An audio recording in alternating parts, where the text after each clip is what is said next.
Turn your Bibles, Luke chapter 8. That's where we're going to be at tonight. Luke chapter 8. And we're going to talk about the miracle within the miracle. Jesus performed many miracles during his life. The purpose of those miracles was to prove that he is the Messiah and to show his authority, to be able to teach us what we need to know. So Luke chapter 8, we'll begin in verse 40, all right?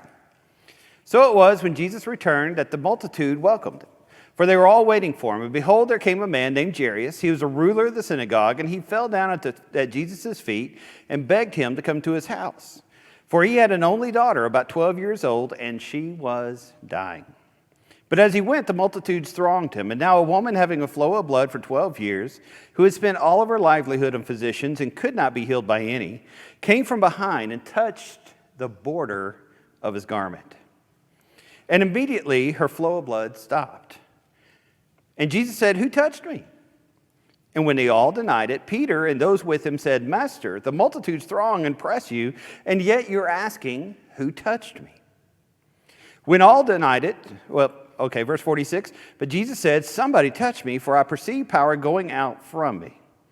Now when the woman saw that she was not hidden, she came out trembling, and falling before him, she declared to him in the presence of all the people the reason she had touched him and how she had been healed immediately. And he said to her, "Daughter, be of good cheer. Your faith has made you well. Go in peace." While he was still speaking, someone came from the ruler's synagogue's house, saying to him, "Your daughter is dead. Do not trouble the teacher." But when Jesus heard it, he said to him, "Do not be afraid, only believe, and she will be made well." When he came to the house, he permitted no one to go in except Peter, James, and John, and the mother and father of the girl. Now all wept and mourned for her, but he said, "Don't weep. She's not dead. She's just sleeping." And they ridiculed him, knowing that she was dead. But he put them all outside, took her by the hand, and called, saying, "Little girl, arise." Then her spirit returned. She arose immediately, and he commanded that she be given something to eat. And her parents were astonished, but he charged them to tell no one what had happened. All right. Beautiful passage, because there's a lot of things we see work ourselves away around through here. And so what I want us to do tonight, in tonight's lesson, is I want us to take the perspective of the different characters within this inner miracle. We're going to spend some time looking at the woman. We're going to spend some time looking at Jesus. We're going to spend some time looking at the crowd. And I think as you begin looking at these perspectives, you're going to see a lot of things about where we are spiritually. And we're going to see a lot of things about how God works with us spiritually. So, ladies first, let's start with the woman. Here's a woman, first century Middle East. The medicine is not good. The laws are very rigid. And she has a medical issue. And it's one of those medical issues you don't talk about very much in public. One of the very first things I learned as a practicing preacher is when you go see a lady in a hospital, don't ask her what's wrong. And that's kind of a joke, kind of not, but it's one of those things where it was something today people don't talk about a lot, and especially in the first century they did. And yet she had a major medical problem. She had gone to doctors, every doctor she could find, until she was out of money. So here she is, she's impoverished. When you read through the book of Leviticus, you see that a woman that has this condition would not be able to go to the synagogue. She would not be able to conduct herself or be present in very much of Jewish life because she was ceremonially unclean. And so you can imagine how bad it would be to be sick for a day, be sick for a week, be sick for a year, to be sick for 12 years.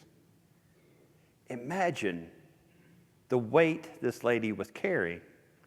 To not be able to be around. And, when you're not able to be around your friends, you're not able to be around at church, when you're not able to be around in the things that you do, imagine how left out you feel. And imagine how empty and helpless you could be. She had searched and searched and searched and probably had tried some crazy ideas of just ways she could be healed, but no matter how hard she worked, no matter what she could think of, no matter who she listened to, she remained diseased. She remained ostracized. She remained lost. And so this lady in this situation realizes that Jesus is coming through the village.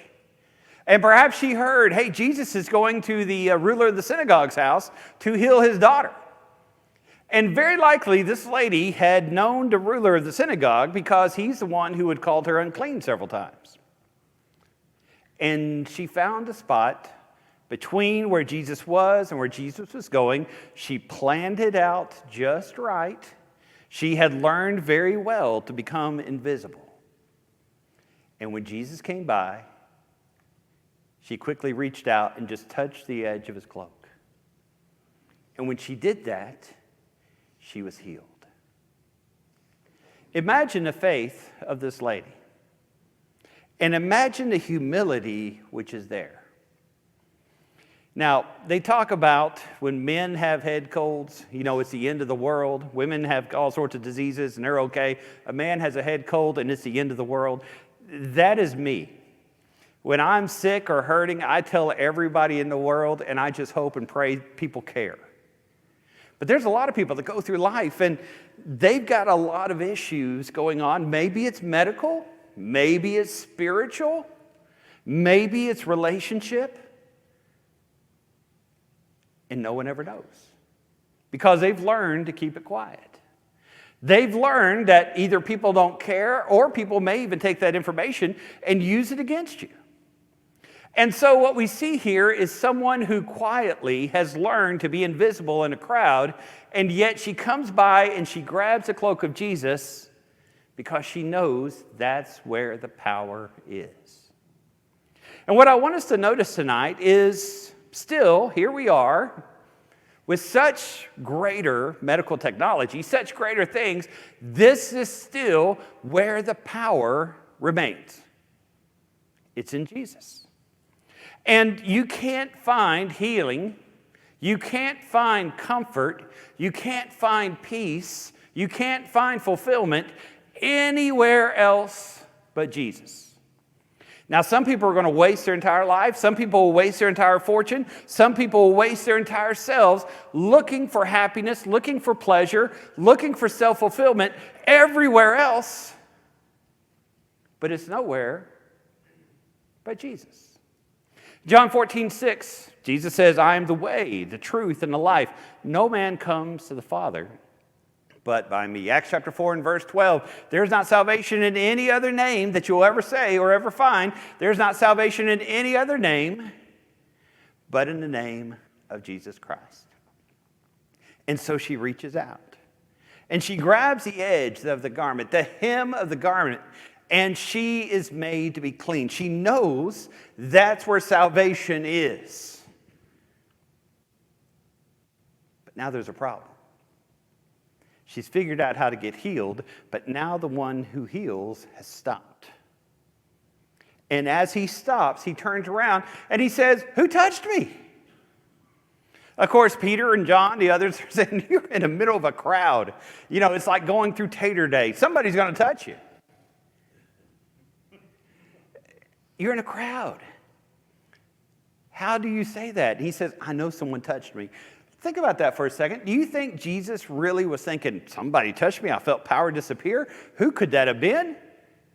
Jesus could read hearts. Jesus could read minds. He knows us. He knows even the hair that's on our head, right? He knows everything. So why would Jesus stop? Why would he just not say, okay, I healed her. This is quiet. It happened. Her life can now go on, and I'll just keep going because I did my job. I fixed her, and now here we go. Because that's not how Jesus works. Jesus recognizes that every one of us is an individual who needs to be loved and needs to be treasured. He recognizes that there's a lot of people who are on the margins. A lot of people who, they don't know what you're going through, and they don't know the struggles that you face. They don't know what keeps you up at night. And maybe no one else knows what you're going through, but Jesus does.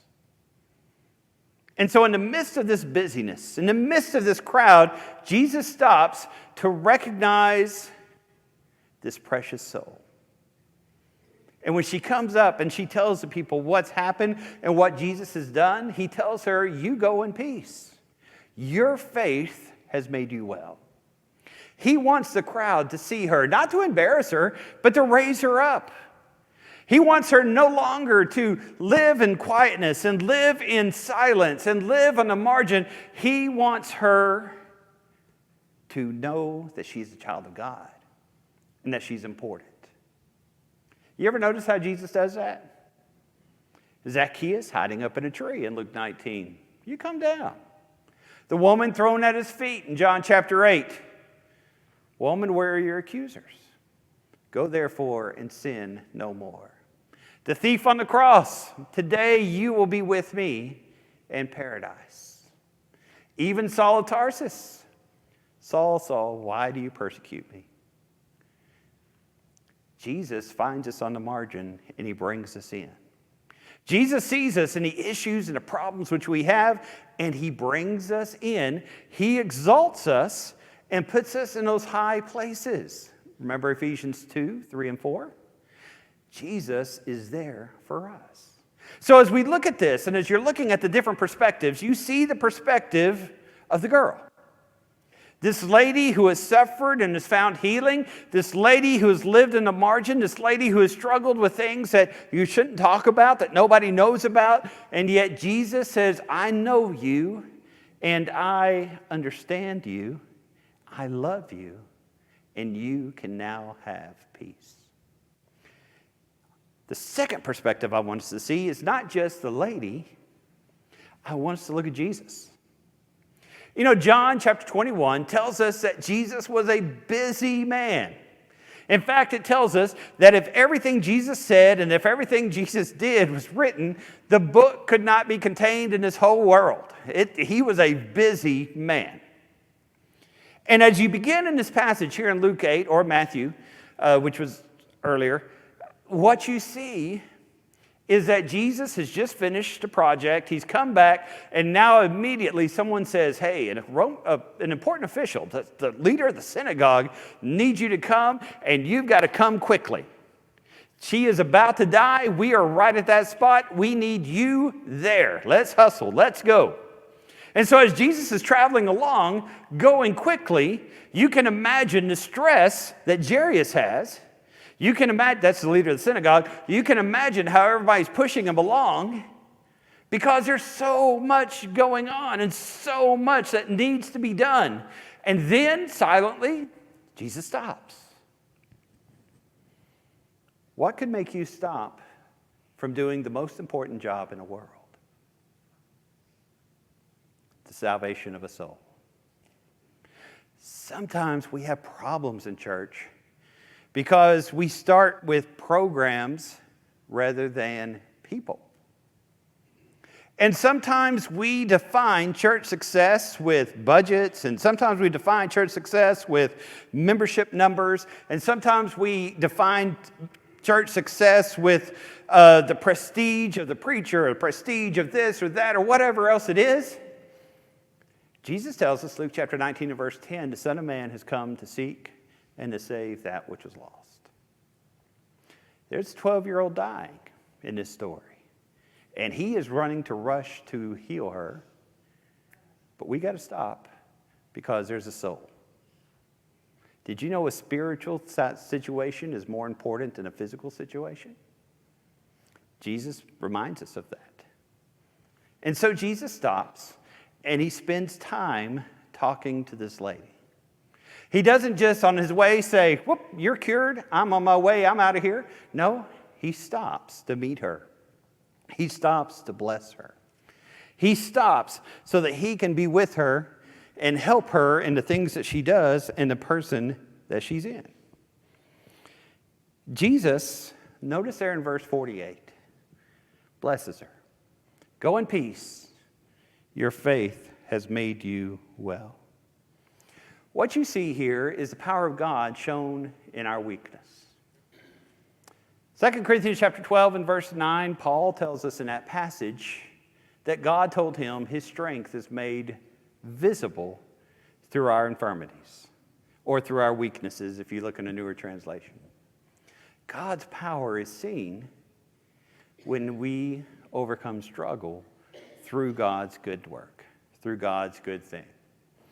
Number 3, and as you look at number 3, what you'll see, here's the woman, here is Jesus, and let's say it's the disciples' perspective that is here.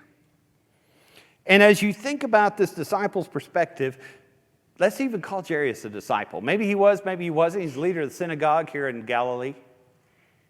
If your daughter is sick, if your daughter is near death, and you have got Jesus on the way, what are you thinking when Jesus stops? Come on, Jesus. We got to get moving. When you are Peter and you're John and we're going on the way and there are important people who need to be saved, imagine how famous Jesus is going to be in their mind when the leader of the synagogue has his daughter healed. Jesus, we got to get on our way. Jesus, we got to get moving. So often we forget what's important in life. Over this past week, what have been your priorities? Over the past month, over the past year, how has the Lord shown in the way in which you treat your families? How have you been a Christian light with those who are around you at work? How close is your heart to God? Jesus, when we're going through here, has so many pressures on him, so many people pushing him. And yet, he takes the time for this person who's struggling. He takes the time for this person who's hurting. He takes the time to recognize that a lost sheep of Israel needs to be brought home.